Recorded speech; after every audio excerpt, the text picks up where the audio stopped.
ભરૂચ શહેરમાં મહોરમ પર્વ નિમિત્તે કલાત્મક તાજિયાના જુલુસ શાંતિપૂર્ણ રીતે નીકળ્યા. સમગ્ર વિશ્વમાં મુસ્લિમ સમુદાયમાં મહોરમના નવા વર્ષના દિવસ તરીકે ઉજવવામાં આવે છે.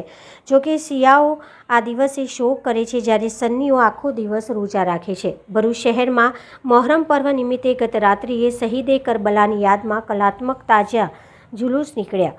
મુસ્લિમ સંપ્રદાયના લોકો દ્વારા પરંપરાગત રીતે મહોરમ પર્વની ઉજવણી કરાઈ અને ઠેર ઠેર તાજિયાના જુલુસ કાઢવામાં આવ્યા હતા.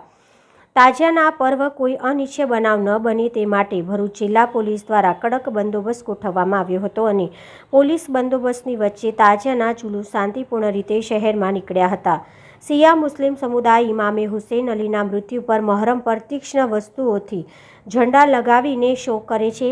તેઓએ તેમના શરીરને કાદવથી ઢાંકી દીધા અને શેરીઓમાં બોનફાયર સળગાવ્યા અને કરબલાના યુદ્ધને ખડ્યું.